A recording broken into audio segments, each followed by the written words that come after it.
Hi everyone, this is AJ. Welcome back to the channel. Welcome to another episode of AJ Chats, my bi-weekly series on a Saturday morning where I just sit down and I ramble on. I talk about something that's on my mind, something to do with film, TV, Blu-ray collecting, whatever it may be. And today I'm going to be doing a Halloween-esque, Halloween-centric talk for you. So let's just delve straight in.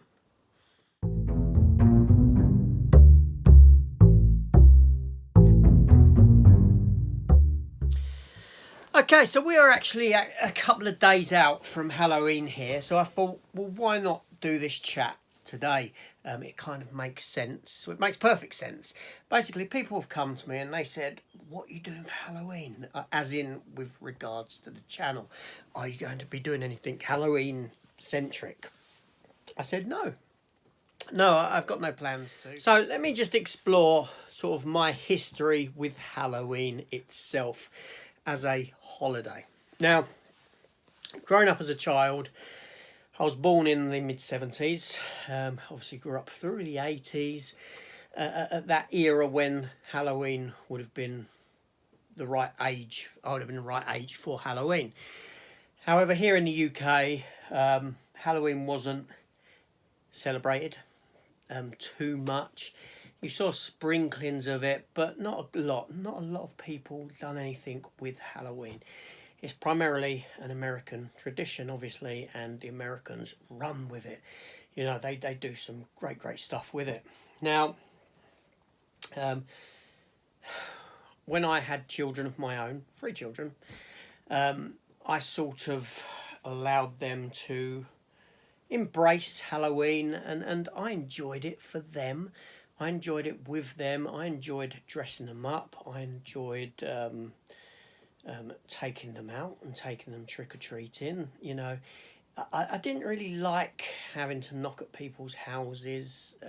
But what we'd done in the area where I lived, which was in Surrey, you knew which houses to go to, because the houses that done pumpkins or something outside, had something Halloween-esque to it, would be the houses to go to, and that, you know, the ones that are more accepting of Halloween and children doing it. And a lot of children in the area did do it, so the children got some enjoyment out of it. And I would decorate the interior of the house or parts of it.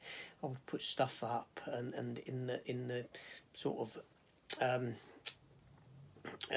outside the house, webbing and all this sort of a thing. Not major or anything like that.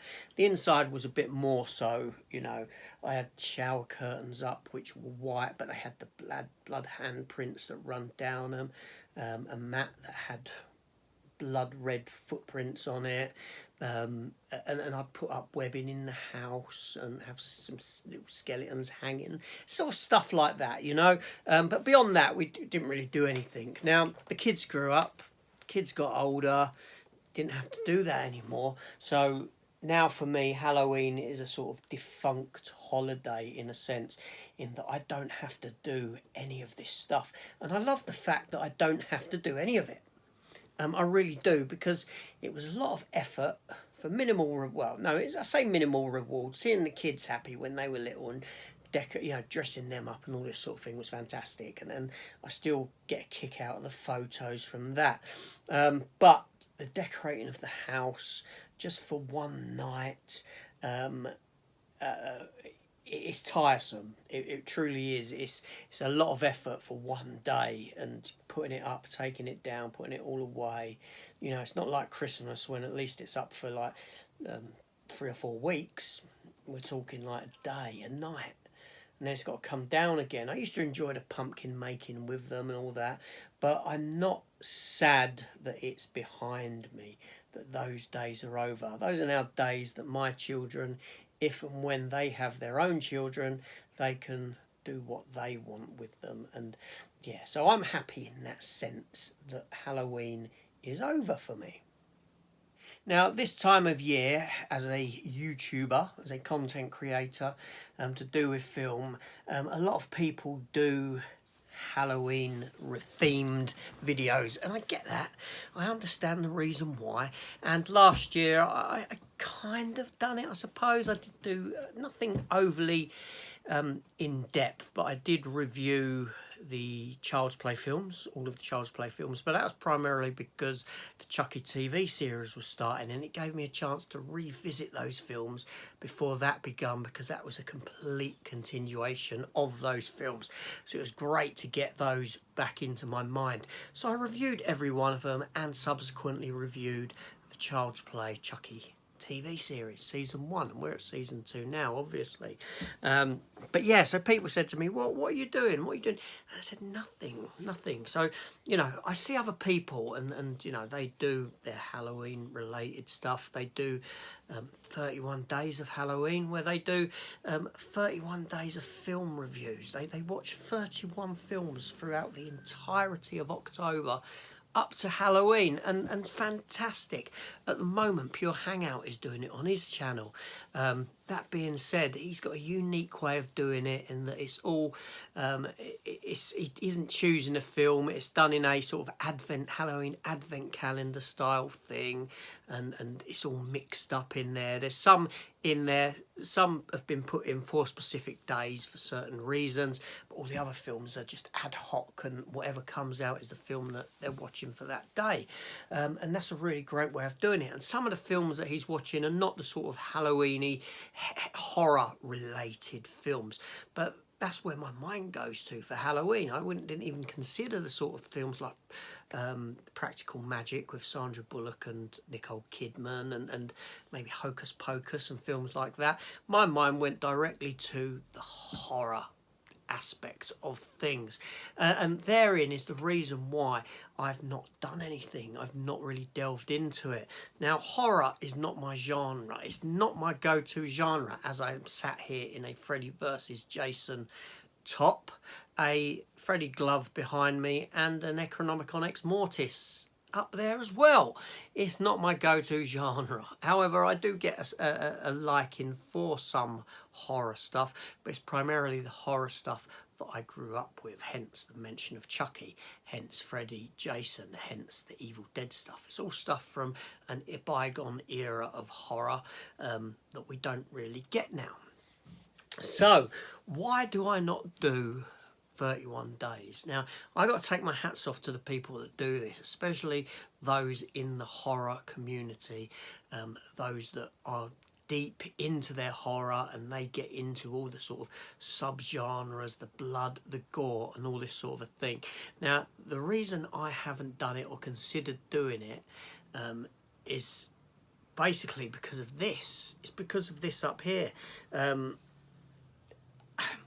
I can't go through watching 31 days of continuous horror films, because it starts to put me into a dark place.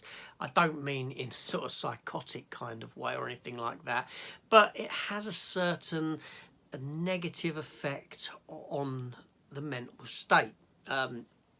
In that I need to throw something in far lighter just to be able to mix things up, because I don't like the constant sort of blood and gore and scares. And when I say scares, horror films never scared me.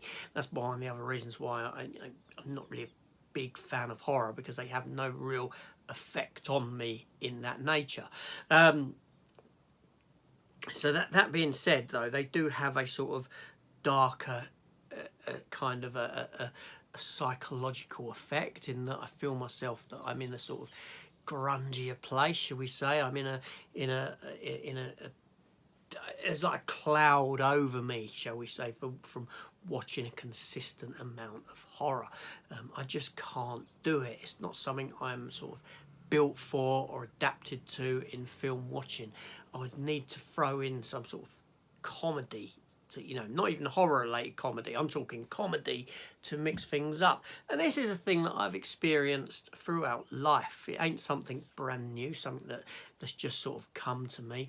But when I used to watch programs like Millennium, if you remember Millennium with Lance Henriksen, kind of like an X-File-esque spin-off kind of series, and Lance Henriksen played this sort of this detective or something like that, who always dealt with serial killers and these sort of dark, evil kind of of characters and this storytelling that is very, very heavy-handed in that aspect, much the same as watching like Nicolas Cage in the movie 8mm. You know, you're going into areas of thematically that I don't really want to be visiting all the time, because it's a harsh place to go. Horror has a similar sort of effect on me. So if I was to do 31 days of horror, I would just feel my sort of levels of I don't know, happiness, shall we say, or something, just being dragged down to these depths of gore and violence. And it ain't a issue that I have, you know, I don't have an issue with gore and violence. I can handle it, you know. I can watch a film like Hostel, or I can watch Saw, and there's a certain intrigue in them, I suppose, but I wouldn't continuously watch them day after day after day. Even when I've done Chuckies, I had to mix them up a bit, like one every other day or something like that. If I was going to do a 31 day of Halloween for 2023, seriously, I would have to start now. And even then, I'm not sure that I would get to that 31 days. So, you know, I really do sort of respect and take my hats off to those people that are able to do this.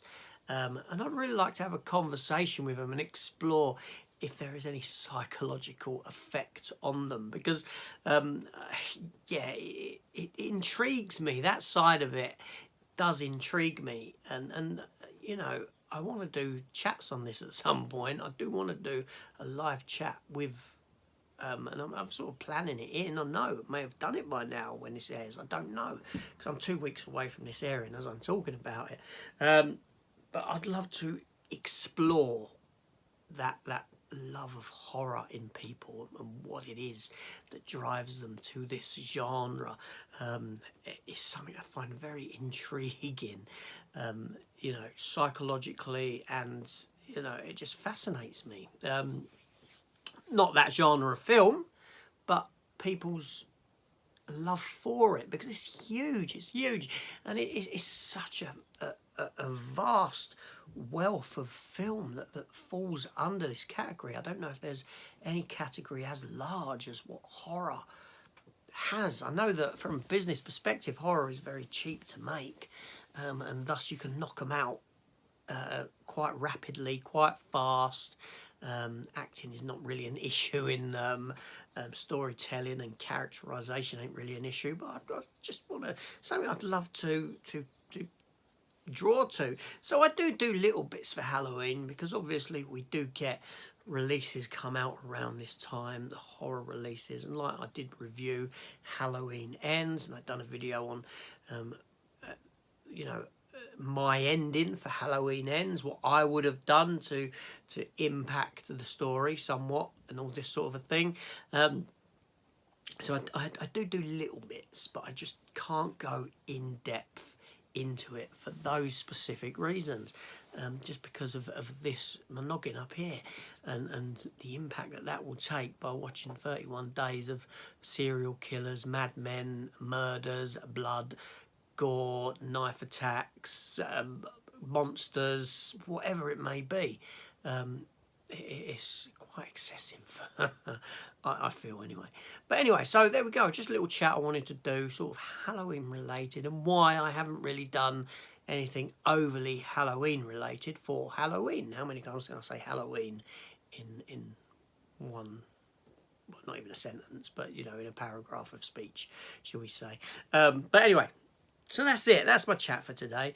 You know, is your favourite genre horror? Do you have this vast appeal for that horror, all the different genres within? Do you get appealed to one specific sort of genre? Because you have the sort of body horror, you have the sort of torture stuff, you know, torture porn like Hostel and Saw, like I already said. You got the classic sort of slasher killers. What's your go-to? And if you were doing a 31 days of Halloween, what films would you throw in there? Let me know down in the comments. But also, you know, do you think that it would have a negative effect on you watching that many films in that consistency in that amount of time. And I don't mean, like I said, a negative effect, like you're going to go and do a Jamie Bolger and go out and kill someone, or Fred West or something like that, but just a sort of a darkened state of mind, shall we say. Let me know down below. I'm interested to hear your thoughts. This is AJ. Thank you for watching. Have a great Halloween anyway, because it's a couple of days away, and I'll be back in 2 weeks for another AJ Chats about something. As of yet, I don't know what that is. It comes to me as and when. So I'll see you then. Take care all, and goodbye.